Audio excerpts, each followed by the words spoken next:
সভ্যতার ওই ক্রমবিকাশ বিশ্বজুড়ে চলেছে, প্রচেষ্টা ও পরিশ্রমে গগন স্পর্শ করেছে। সমুদ্রের ওই অতল গহ্বর কিংবা মহাকাশ মানুষের ওই পদধ্বনি করেছে সর্বগ্রাস। এভারেস্টের উচ্চ শৃঙ্গ কিংবা চাঁদের মাটি জানার জন্য পাড়ি দেবে নতুন কোনো ঘাঁটি। বন্ধুরা, আমরা এখন চলে এসেছি তেনজিং নোরগে রক দেখতে। এই রকটি বর্তমানে হিমালয়ান মাউন্টেনারিং ইনস্টিটিউটের অন্তর্ভুক্ত। পাহাড় পর্বতে ট্রেকিং করার প্রশিক্ষণের জন্য ব্যবহৃত হচ্ছে। নিচ থেকে রকটি আকারে ছোট মনে হলেও এর উপরে উঠতে যথেষ্ট সাবধানতার সঙ্গে সেফটি বেল্ট ও রোপ ব্যবহার করা হয়। সেই সঙ্গে দক্ষ ট্রেনারও নিযুক্ত আছে এই ট্রেকিং করার জন্য। অনেক উৎসাহী পর্যটকদের এই রকের উপর ট্রেকিং করতে দেখা যাচ্ছে।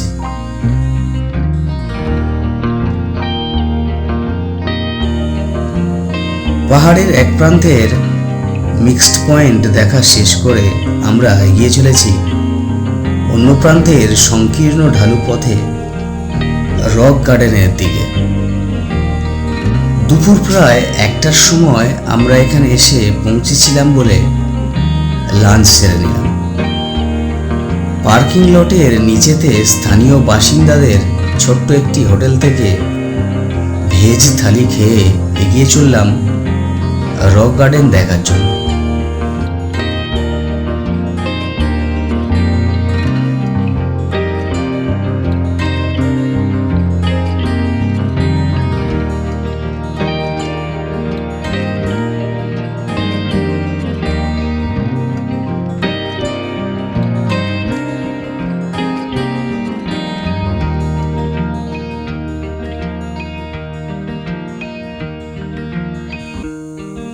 পার হেড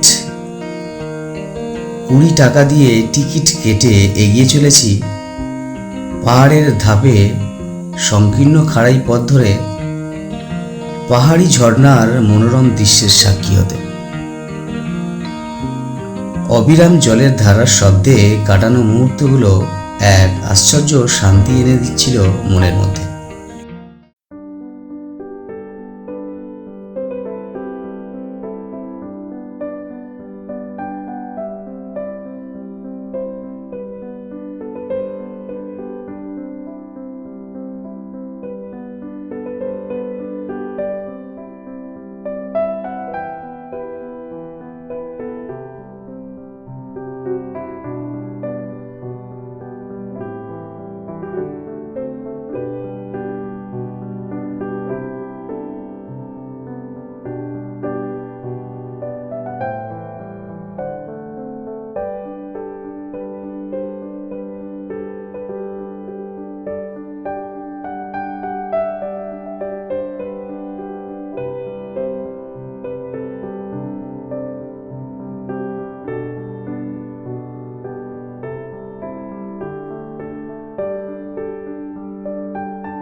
ঠান্ডা শীতল ঝর্ণার জল স্পর্শ করে ও কিছুটা সময় কাটিয়ে উপর থেকে আবার নিচের দিকে নামতে শুরু করলাম।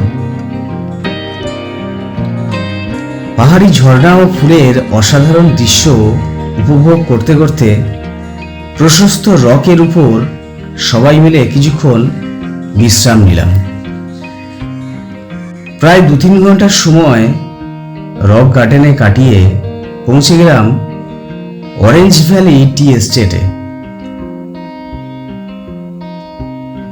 চারিদিকে সবুজ পাহাড়ে ঘেরা এই চা বাগানের অপরূপ সৌন্দর্য দেখছিলাম, যা ভাষায় প্রকাশ করা এক প্রকার অসম্ভব।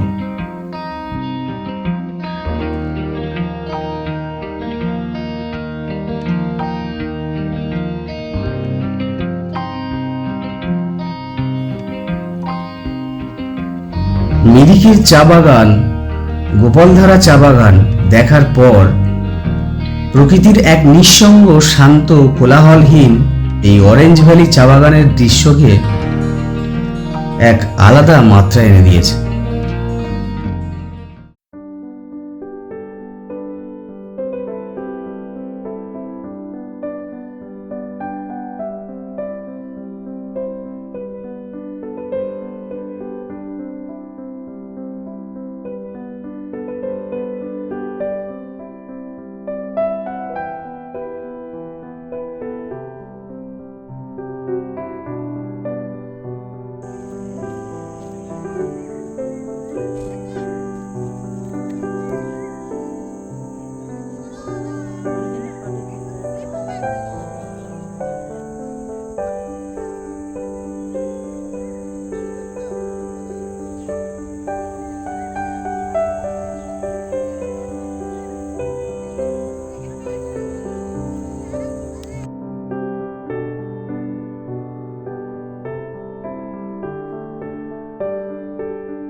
সন্ধ্যের প্রাক মুহূর্তে পশ্চিমে অস্তগামী সূর্যের কিছুটা হালকা রোদের সাক্ষী নিয়ে আজকে আমরা মিক্স পয়েন্ট দেখা শেষ করে দার্জিলিংয়ের দিকে যেতে শুরু করলাম। পরের দিন রবিবার টাইগার হিল থেকে সূর্য উদয় ও কাঞ্চনজঙ্ঘার উপর সূর্যের আলোতে তৈরি হওয়া বর্ণের শোভা দেখব বলে ৩,০০০ টাকা দিয়ে আজকের সাইট সিইং ঘোরা গাড়ির চালক সক্ষমতার সঙ্গে কথা বলে গাড়ি রিজার্ভ করেছিলাম। রাত ২:৩০-র সময় কোনো রকমে ঘুম ঘুম চোখে কিছুটা ফ্রেশ হয়ে ৩:১০-এর মধ্যেই ট্যাক্সি স্ট্যান্ডে চলে এলাম। গাড়ির চালক সক্ষমদা কিছুক্ষণ আগেই চলে এসেছে। কোনো রকম অপেক্ষা না করেই টাইগার হিলের দিকে যাওয়া শুরু করলাম। ঘুমন্ত শহরের নিস্তব্ধতার মধ্যে কোনো রকম যানজট ছাড়াই পৌঁছে গেলাম টাইগার হিল ভিউ পয়েন্টে। আমরা এসে পৌঁছানোর আগে থেকেই বহু পর্যটক চলে এসেছিল, তাই সূর্য উদয়ের মনোরম দৃশ্যের সাক্ষী হতে ভালো একটা জায়গা খুঁজে পাচ্ছিলাম না।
বহু মানুষের ভিড়ের মধ্যেই অবশেষে সেই সূর্য উদয়ের অনাবিল দৃশ্য চোখে পড়ে সবাইয়ের মিশ্রিত চিৎকার কোলাহলের মধ্যেও আমিও কিছুটা জোরালো আওয়াজ দিয়েছিলাম।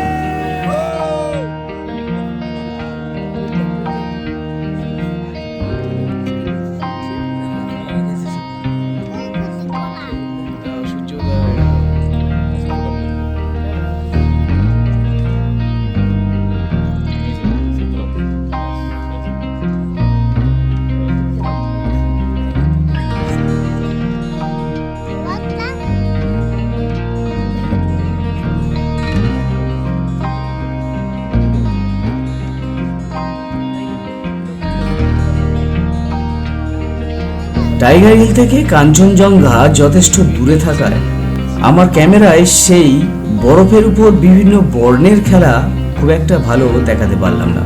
কুয়াশা ও মেঘ খুব একটা না থাকায় কাঞ্চনজঙ্ঘাকে দেখতে আমাদের অসুবিধা হয়নি। তবু যতটা পরিষ্কার ও ঝকঝকে কাঞ্চনজঙ্ঘাকে দেখার আশা আমরা করেছিলাম, সেই রকম দৃশ্য দেখতে পেলাম না। টাইগার হিল থেকে সূর্য উদয়ের অসাধারণ স্মৃতি নিয়ে শিশির ভেজা পাইন, ফার, বার্চ ওক, অর্কিডের গাছগুলোর উপর সূর্যের ঝলমলে আলোর মনোরম দৃশ্য দেখতে দেখতে গাড়িতে উঠে পড়লাম।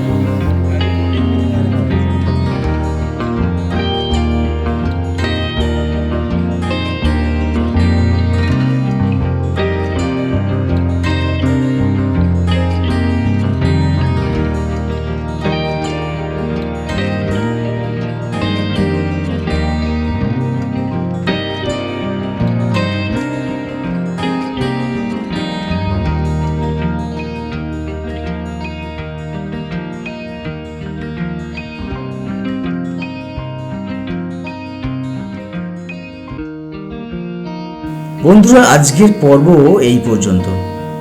আগামী পর্বে শৈলশহর কার্শিয়াংয়ের সমস্ত ভিউ পয়েন্ট, থাকা খাওয়া খরচ, চা বাগানের সুন্দর দৃশ্যগুলো নিয়ে দেখা হবে। ভিডিওটা ভালো লাগলে আমাদের চ্যানেলটি অবশ্যই লাইক ও সাবস্ক্রাইব করে দেবেন। যদি কিছু জানার থাকে অবশ্যই কমেন্ট করবেন। সবাই ভালো থাকবেন, সকলকে ভালো রাখবেন। ধন্যবাদ।